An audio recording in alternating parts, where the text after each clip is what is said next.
कानपुर में हुए बिकरू कांड के बाद यहां का पुलिस प्रशासन पूरी तरह से एक्शन में दिखाई दे रहा है। पुलिस कर्मियों पर अब अपराधियों का रिकॉर्ड छिपाने के आरोप में एसएसपी ने कार्रवाई भी शुरू कर दी है। अनवरगंज के इंस्पेक्टर दिलीप बिंद को इसी आरोप में सस्पेंड भी कर दिया गया। बताया जा रहा है कि एसएसपी ने अनवरगंज के हिस्ट्री शीटर चांद कुरैशी के 2009 के अपराधों का रिकॉर्ड मांगा था, लेकिन थानेदार पर चांद कुरैशी की रिपोर्ट छुपाने का आरोप लगा। एसएसपी ने थाने की रिपोर्ट को क्रॉस चेक किया तो सारा आपराधिक रिकॉर्ड सामने आ गया, जिसके बाद एसएसपी ने कार्रवाई करते हुए थानेदार को सस्पेंड कर दिया।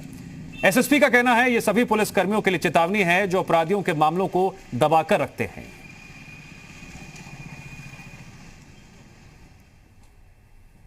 एसएचओ अनवरगंज से एक सूचना मांगी गई है कि हिस्ट्री शीटर के संबंध में कि उनके द्वारा क्या क्या अपराध कारित किया गया है, क्या अभी भी सक्रिय है या नहीं। इसी क्रम में एसएचओ अनवरगंज के द्वारा एक रिटर्न जवाब दिया गया जिसमें उनके द्वारा ये कहा गया 2009 से संबंधित हिस्ट्री शीटर के द्वारा कोई सक्रिय अपराध में संलिप्त नहीं पाए गए हैं और उसके बाद कोई अपराध नहीं लिखा गया है, ऐसे सूचना लिखित में दिया गया है। तथ्य यह निकला है 2009 के बाद भी इन्होंने गोकशी की घटनाएं की है। इस तथ्य को छुपा के हिस्ट्री शीटर को बचाने की नीयत से जो गलत रिपोर्ट, भ्रामक रिपोर्ट भेजने के आरोप में उनको तत्काल प्रभाव से निलंबित कर दिया गया है। नया थानाध्यक्ष पोस्ट कर दिए गए हैं। आगे भी ऐसे कोई भी पुलिस कर्मचारी के द्वारा या अधिकारी के द्वारा अपराधी एवं उनके अपराध को बचाने छुपाने की कार्रवाई में अगर संलिप्त पाए जाएंगे, उनके खिलाफ कठोर दंडात्मक कार्रवाई की जाएगी। इस खबर पर और अधिक जानकारी चर्चा के लिए जुड़ गए हमारे साथ जी मीडिया संवाददाता संकल्प दुबे। संकल्प, अब तक अपराधियों के रिकॉर्ड खंगाले जाते थे, लेकिन अब जो आपराधिक रिकॉर्ड है उसको लेकर भी अब थाने में चेकिंग की जा रही है, क्रॉस चेक किया जा रहा है और इसी दौरान एसएसपी ने क्रॉस चेक करते हुए एक मामले में कार्रवाई भी कर दी तुरंत।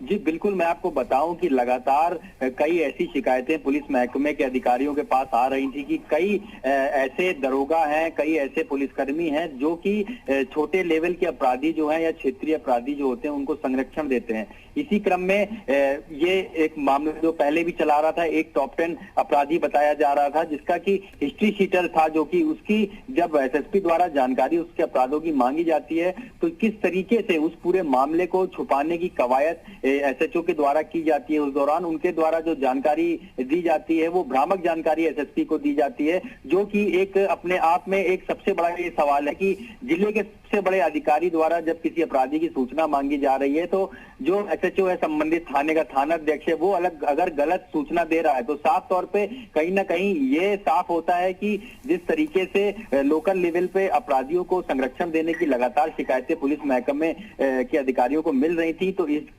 क्रम में जब जांच की गई तो ये एसएसपी द्वारा ये पाया गया और जांच में ये चीजें सामने आई कि किस तरीके से इस हिस्ट्री शीटर अपराधी को संरक्षण देने के लिए कहीं ना कहीं पुलिस अधिकारी द्वारा जो उसके अपराधों की जो रिकॉर्ड है उसको छुपाया गया और उसकी छवि को अच्छा बताया गया उस रिपोर्ट पे। उसके उनके द्वारा ये लिखा जाता है कि 2009 के बाद में संलिप्तता ऐसी कोई अपराध में नहीं रही है। और लगातार जब एसएसपी ने इस रिपोर्ट को दोबारा से इस पे जब पूरा जांच कराया तो उसमें ये कई चीजें ऐसी सामने आई जिसमें ये साफ तौर पे दिख रहा था कि जो थानेदार हैं कहीं ना कहीं इनकी लापरवाही क्या कहा जाए, इसको तो एसएसपी का कहना है कि ये मिलीभगत को भी इसकी ओर भी इशारा करता है कि किस तरीके से एक अपराधी को संरक्षण देने के लिए अगर पुलिस के एसएचओ ही इस तरीके से उनकी मदद करने लगेंगे तो कहीं ना कहीं अपराधियों का मनोबल, और यही वजह है कि अनवरगंज के इंस्पेक्टर को निलंबित भी कर दिया गया है। जानकारी के लिए संकल्प आपका शुक्रिया।